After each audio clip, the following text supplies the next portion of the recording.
ได้ช่วงนี้อยู่ดีมีเฮงโดเดี๋ยวย พ่อคือพร้อมลงเลยเฮ็ดเวียกตลอดเฮ็ดเวียกตลอดโดยไปคุมื้อโดยแล้วมื้อนั้นไปรับจ้างเวียดขึ้นกกไม้ชูงเลยโอ้ยมื้อนั้นขึ้นแต่กกไม้เจ้บ่กล้าเชียงก็เมื่อเวียดเอาให้1,500เจ้ามื้อนั้นไปขึ้นไปเฮ็ดเวียกให้เวียดโดยไปขึ้นต้นไม้เลยกกยางพาราแต่มีต้นไม้จับนั่นแล้วให้เอาออกหมดในปลาย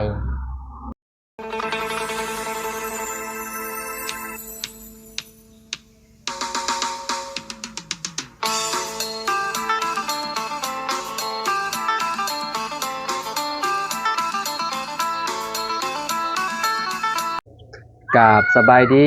สวัสดีพ่อแม่พี่น้อง FC เบิร์ดสุขุทุกคนเด้อพี่น้องเด้อเนาะเปิดภาพมาเห็นบ่พี่น้องกองหินชื่อได้บ่ว่าเป็นบ้านไผพี่น้องเอ้ยเนาะตอนนี้ก็เฮาก็อยู่ที่เฮือนน้องเอ็ดนะพี่น้องน้องทรายพี่น้องเอ้ยเนาะก็บ่ได้เข้ามาหาเพิ่นก็หลายมื้อพอสมควรเนาะตอนขึ้นบ้านใหม่ชาวแพนก็บ่ได้เห็นเพิ่นพี่น้องเนาะก็บ่รู้ว่าเพิ่นเป็นหยังพี่น้องเอ้ยเนาะเอามาหาทางน้องเพิ่นก่อนพี่น้องเอ้ยเนาะบ่ฮู้ว่ามาแต่ไสพี่น้องเอ้ยเนาะเบิ่งสภาพคือมีมือจังได๋บุพี่น้องเอ้ยเนาะเดี๋ยวมาพูดคุยกับน้องทรายเฮาก่อนพี่น้องเอ้ยเนาะโดยเอาสบายดีน้องเอ็ดสบายดีโอ้พี่น้องเอ้ยเนาะบ่ได้พ้อกันหลายมื้อแล้วพี่น้องเอ้ยเนาะกับน้องเพิ่นเนาะเป็นจังได๋ช่วงนี้อยู่ดีมีเฮงโดเด้อย พ่อคือผอมลงเลยเฮ็ดเวียกตลอดเฮ็ดเวียกตลอดโดยไปคุมื้อโดยแล้วมื้อนั้นไปรับจ้างเวียดขึ้นกกไม้ชูงเลยโอ้ยมื้อนั้นขึ้นแต่กกไม้เจ้บ่กล้าเชียงก็เมื่อเวียดเอาให้1,500เจ้ามื้อนั้นไปเฮ็ดเวียกให้เวียดโดยไปขึ้นต้นไม้เลยกกยางพาราแต่มีต้นไม้จับนั่นแล้วให้เอาออกหมดในปลายต้นมีหไม้ยังจับกกไม้มันมีหากอยู่ในกกเลยอ๋อต้นไม้มันลามขึ้นต้นยางพาราเลยพระเจ้าให้เอาออกเลยชูงบ่เจ้าขึ้นสูงแล้วจำได้โอ้ยบ่ฮู้สิว่านี่จำปลายก็ไม่ดูนั่นแหละต้นดูต้นนั่นเนาะจะว่าสูงกว่าต้นดูอยู่จังเนาะเลยอ๋อไปได้มื้อนึงก็บ่ได้ไปเลยวันเท่าใดเขาเจ้าให้1,500วันละ150,000เลยไปเฮ็ดอยู่ใช่อยู่บริษัทเวียดนะเอ่อจะไปเจ้าย่านขึ้นมันสูงโพดติได้ไปได้มื้อเดียวได้ อ่าฮะคนในบ้านนี่ก็ไปเฮ็ดอยู่บ่ไปอ๋ออาจารย์ลาวกินข้าวแล้วกินมาแล้วกินอยู่บ้านดงหมดแล้วได้เขาก็ไปพุ่นแหละประจำอยู่พุ่นละบัดนี้อยู่บ้านน้องน้ำพุ่นละเนาะ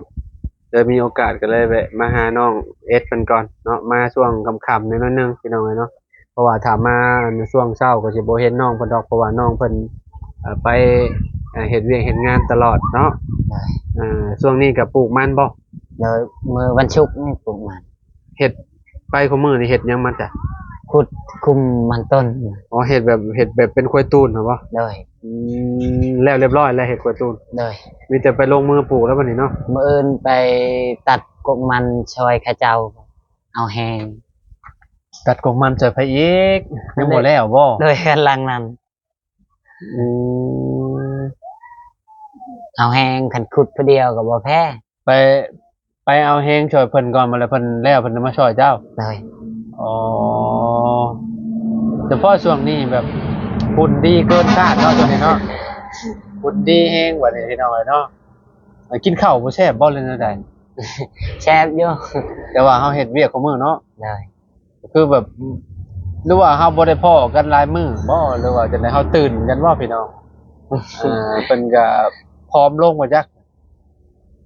กลางคืนก็ไปเฮ็ดบ่บ่มีแต่กลางคืนมีแต่ไปกลมันบางเทื่อก็บ่ได้กลก็ไปตอนเช้าอ๋อเฮ็ดกลางคืนมันก็บ่เมื่อยปานนั้นเนาะมันบ่แดดเด้เนาะมันใกล้สิฮอดเดือน5แล้วพี่น้องเอ้ยเนาะมันอากาศเริ่มร้อนนี่แหละเนาะเริ่มร้อนนี่ก็เฮ็ดบ่ไหวแล้วเนาะต้อง อาศัยเฮ็ดกลางคืนนำ เลย เนาะ เออ อ่าเวียกงานบ่ได้มีติช่วงนี้มีแต่เฮ็ดเวียกตัวเอง เลยมีแต่แล้วปลูกมันนี่ก็จุดให้แล้วจุดให้ก็สักให้นะ ฮะ ว่าสักให้นั่นนี่ จักรูป ได้ อ๋อนำเข้า ได้ เออเอาพี่น้อยเนาะ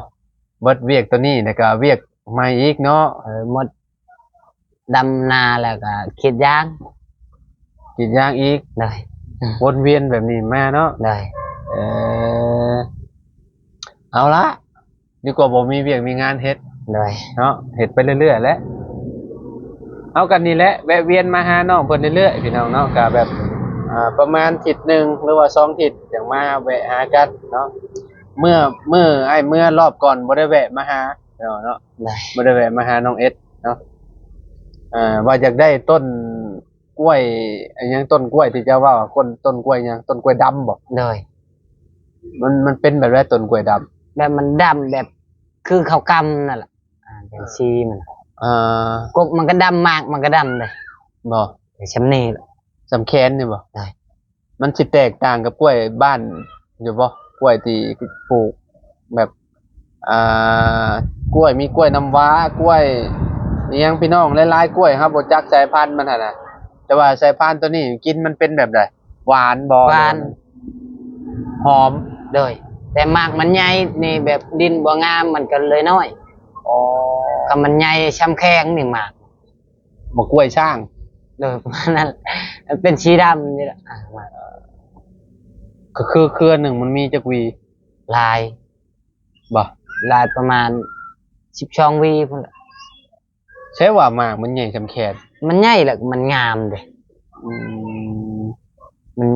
ประมาณชาวโลพุ่นก็มันงาม บ่หมากหนึ่งนี่ฮอดชาวโล ว่า วีนึ ง อ๋อหวีหนึ่งบ่ ได้ หวีหนึ่งฮอดชาวโลบ่ ได้ เออบ่เคยกินจักเทื่อข้อยก็ได้ เมื่ออาจารย์ลาวเมื่อกันสิเอาให้ อ้าวมันแก่แล้วบ่ แกแล้ว เออคือแถวนี้ก็เจ้าก็ปลูกบ่ ปุ๊บ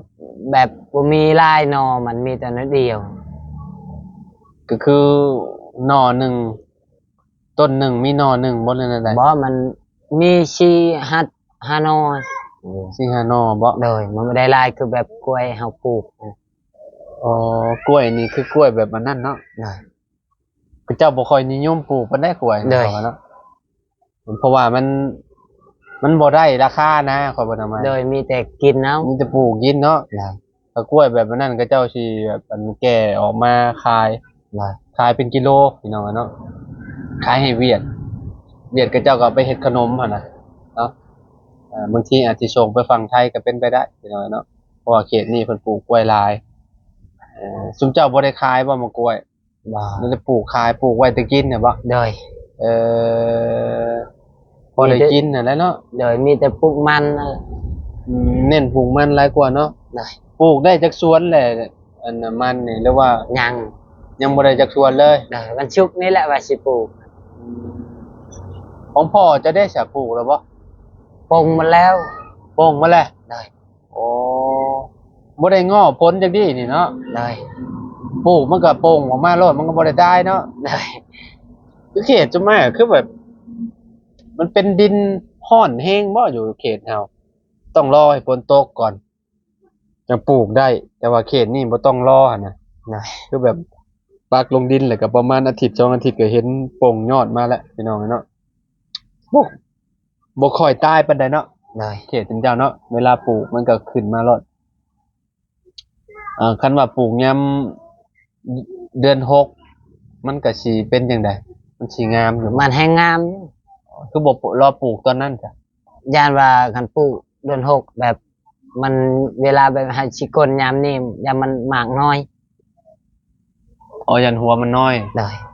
ก็เลยปลูกแต่เนิ่นๆเนาะ เลย ให้มันได้หลายเดือนเนาะ เลย อืมพ่อไปใช้สาเอ็ดคือบ่ค่อยเห็นลาวปานใด ไปเฮียนคิดอยาก ไปเรียนกรีดยาง เลยคิดแบบใหม่อีกคิดหึ่นอีก เขาเจ้าให้ขีดขึ้นอีกยูขึ้นอีกว่าแม่นขีดลง อ๋อ แบบนี้ก็ยูขึ้นแบบนี้อีก อ๋อมันเป็นแบบได้คือว่าไปเฮียน จักบ่ฮู้นำเขาเจ้า ไปเฮียนจังมือล่ะ กำลังมือนึงน้องไปช่องมือก็ เป็นเลยจ้ะ เลย จะเป็นแล้วจะบ่ได้ไปเฮียนมัน เลยเปลี่ยนให้ไปกำหนด3มื้อก็เอาให้เงิน200,000น้องไปบ่หมดก็เลยเฮ็ดเวียกนะให้พออีกไป อยู่ใส่อยู่โรงงานนี่ บ่อยู่พุ่นอยู่ทางบ้านแกงทองทางแว เออไปเฮียนบัดแล้วเขาเป็นแล้วเขาสิเฮ็ดจังได๋บัด คิด จะไปกรีดมัน ได้ อืมคือเจ้าจ้างเป็นวันบ่เรือเป็นเดือน ขายเอายางเอา เฮาไปกรีดเฮาได้แล้วเฮาก็ขาย เลย เฮาได้หลายโลก็ได้หลายบ่ เลย อ๋อสมมุติว่าโลละ 3,000 นี่เฮาสิได้จังไดบัดนี้ เราช่างพันโอ้โหเราช่างพันห้า 2,500 เลย บัดเจ้าของเขาได้จังไดเจ้าของเขา ลายเติบนะ มันน่าสิแพงกว่าหั่นเนาะ เลย เพราะว่าโลหนึ่ง2,500เพิ่นให้เด้พี่น้องเนาะบัดนี้เจ้าของโตเพิ่นไปขายกันน่ะประมาณเอ่อหรือว่ากิโลละ 3,000 อยู่บ้านนี่เขาขายยางเองโลหนึ่ง15,000นั่นเด้เขาก็ได้กำไรหลายเติบหั่นเนาะอ๋อได้หลายลีเนาะ เลยนี่ก็เฮ็ดเอาบ่มีเนี่ยเวียกเฮ็ดก็ใช้ตัวนี้แหละชื่อข้าวชื่อน้ำ แม่นหั่นแหละดีกว่าบ่มีเวียกเฮ็ดเนาะ เลย อ๋อใช่ว่าเจ้าว่าก็เจ้าอันเลิกกินแหละ อ้าวเลิกแล้วตอนนั้นเลยตอนนี้แบบเริ่มเดือน6แล้วเด้ ใบมันโป่งใหม่เนาะ เลย ตอนนั้นใบมันหล่นเนาะ เลยเดือน6นี่แหละเขาเจ้าเปิด อืม ให้เฮียนเมียน เย็นเมียน เลย เย็นเป็นแล้วก็ไปเฮ็ดแล้วติ เลย อ๋อได้อยู่ซะเนาะ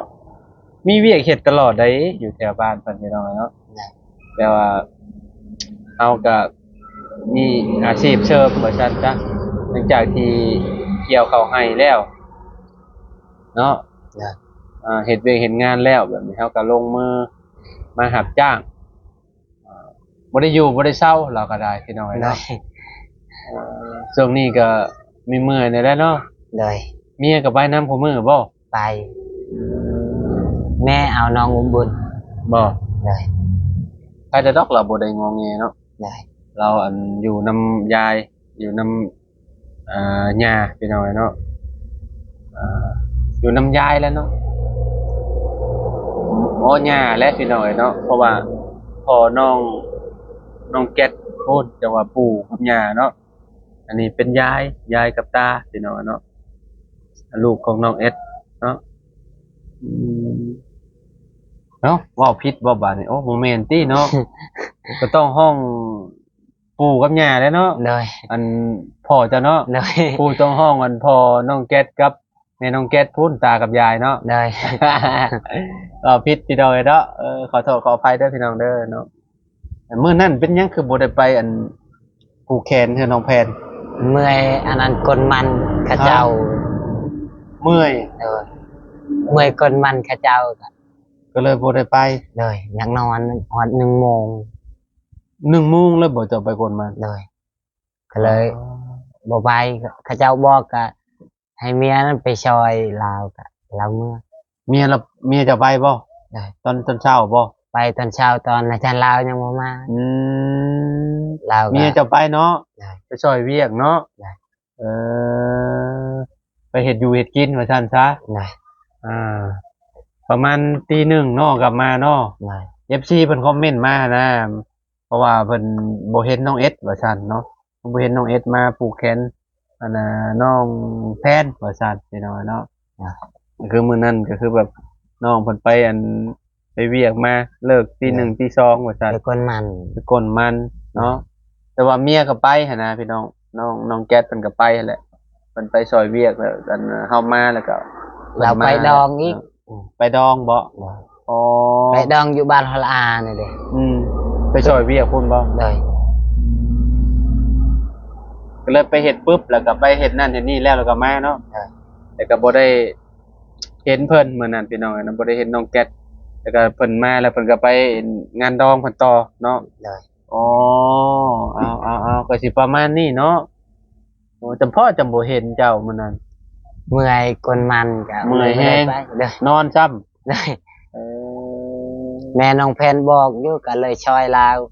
50,000 บ่ โดยมอนหน่อยนึง บ่ เลย อ๋อซอยหาจิปานผูกแขน เลย หมอนหน่อยหนึง เลย เอเนาะก็คือประมาณนี้แหละพี่น้องเอ้ยเนาะอ่าสิไปที่มาเพิ่นว่า FC เพิ่นบ่เห็นเจ้าเด้มื้อนั้น ก็เลยถามหาเจ้าน้องบ่เห็นน้องเอสว่าซั่นน้องเอสไปไสว่าซั่นเอ่อตั้งแต่มื้อนั้นเฮาก็บ่ได้เข้ามาเพื่อนน้องแพนบ่ได้มาถ่ายเลยพี่น้องเอ้ยเนาะว่าก็บ่ได้ค่อยมีเวลามาทางนี้หันนะเนาะก็เลยว่ามีโอกาสมาหาน้องชายก่อนเนาะน้องเอสเพิ่นพี่น้องมามื้อนี้ก็นี่แหละคือที่เห็นนี่แหละเนาะค่ำๆจังได้เห็นกันพี่น้องเอ้ยเนาะพุ่นแหละมื้อใกล้สิเมื่อบ้านพุ่นแหละจะสิมาแวะอีกเด้อ เลย สิมาหากันอีกพี่น้องเอ้ยเนาะเพราะว่ามื้อนี้ก็มาก็ถึกจังหวะเพิ่นกลับมาแต่ให้แต่สวนพอดีเนาะทางน้องเพิ่นก็ได้ตรงนี้คือสิมีเมื่อยนี่เนาะ เลย เบิ่งหน้าก็ได้ฮู้แล้วพี่น้องอ่าชู้นี่แหละเฮาก็ได้เนาะ เลย เพื่อลูกเพื่อเมียเนาะเฮามีลูกมีเต้าไปแล้วก็ยากยากได้พี่น้องบ่คือเฮาเป็นวัยรุ่นเด้เนาะเฮาบ่อยากไปก็แล้วเป็นวัยรุ่นก็ได้ เลย คันว่าบางคนได้พี่น้องบางคนเพิ่นเป็นวัยรุ่นเพิ่นก็ดุขยันหมั่นเพียรก็มีหลาย เลย เนาะน้องเจ้าไปใช้สาเอ็ด นอนอยู่เฮือน บ่ เลย บ่ได้ไปซอยบ่ บอกอยู่แล้วว่าเราเป็นวัยรุ่นไงจ๊ะ อ้าวคิดได้ซำนี้บ่ เลย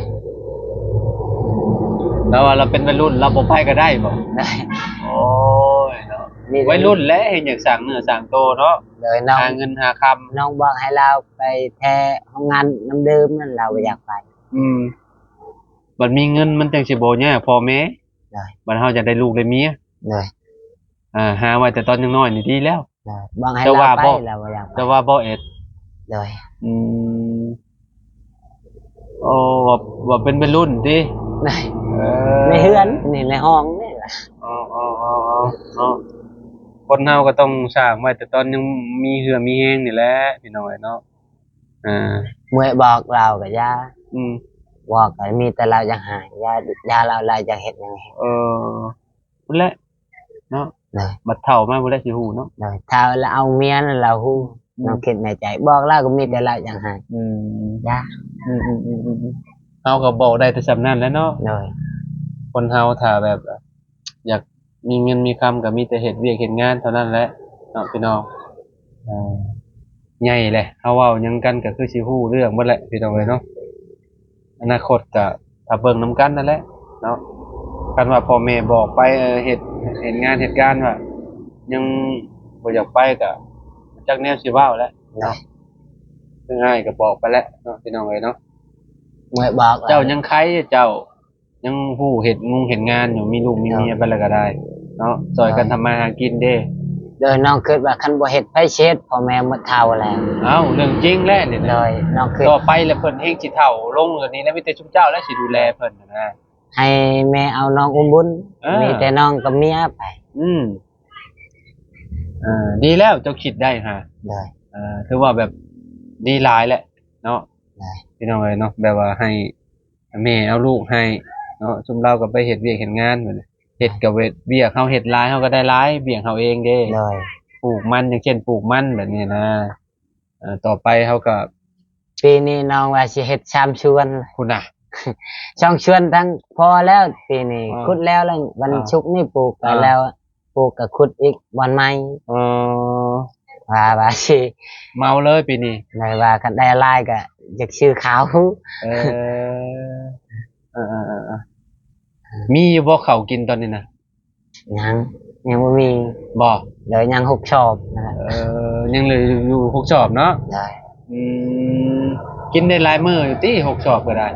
โอ้ข้าวเปลือก เป็นข้าวเปลือกบ่ ได้ โอ้สีเอาเลือดต เชียว ำสีเอาเนาะ ได้ เอ เรียกว่าตำเอามันจากเสียหายอยู่ตำเอาพี่น้องเนาะมีบอนสีกับสีเอาหั่นแหละเจ้าก็ได้เนาะหมูหิวห้ำแล้วหมูเจ้าน่ะห้องอุดๆเลย จังน้อยกันแก่ จังได๋ก็อยู่ดีมีแฮงเด้อน้องเด้อ โดย เนาะหักแพงกันคือเก่าแหละพี่น้องเนาะเพราะว่าโดนๆจังได้พ้อกันเทื่อนึงพี่น้องกับน้องเอสนะโอ้มันยากแหละมันค่ำมันหู้ได้พี่น้องไอ้น้ำหมูก็ได้เนาะบางม่วงก็กำลังเป็นเนาะต้นเจ้าก็ได้ดกพอสมควรบางม่วงบางมีพี่น้องบางนัดก็บ่ตายเนาะบางนัดเนาะปลูกไว้เนาะ โดย คือว่าทนทานอยู่พี่น้องเนาะบ่ได้โหดน้ำมันติ ว่า ปลูกปลาไว้แบบนั้นเลยเนาะบางยำใหญ่กับฟังเบิ่งเนาะปีนี้ว่าสิดกสำใดพี่น้องเนาะหักดอกนี่หลายได้เนาะ โดย โอเคจ้ะน้องเอสกลับปะเลยเด้อบัดนี้เด้อไปบันดงต่อก่อนบัดนี้พี่น้องเนาะเมื่อเฮากลับพุ่นแหละเดี๋ยวจะสิแวะมาหาเพิ่นน่าสิวันอาทิตย์พุ่นแหละค่อยกลับ โดย วันอาทิตย์เนาะพี่น้องเนาะเพราะว่ามากับประมาณ5-6 มื้อก็กลับมื้ออีกเทื่อนึงหันนะพี่น้องเนาะก็เบิ่งงบเฮานี่แหละเนาะค่าห้องก็แพงนะ โดย 150,000ได้ โดย ต่อมื้อหนึง2 มื้อก็300,000 โดย 500 บาท2 มื้อ ไปอยู่ดีมีแฮงเด้อน้องเอสเด้อเนาะ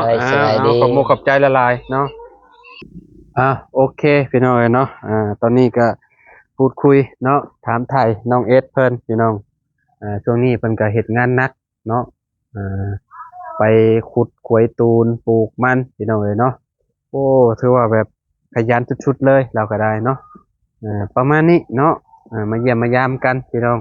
หักแพงกันคือเก่าคือเดิมพี่น้องเนาะขอบคุณพ่อแม่พี่น้อง FC เบิร์ดทุกคนเด้อพี่น้องเด้อเนาะเอาสำหรับคลิปนี้เนาะไปแล้วพี่น้องพ่อกันคลิปหน้าเด้อสบายดี FC เบิร์ดทุกคนพี่น้องเนาะ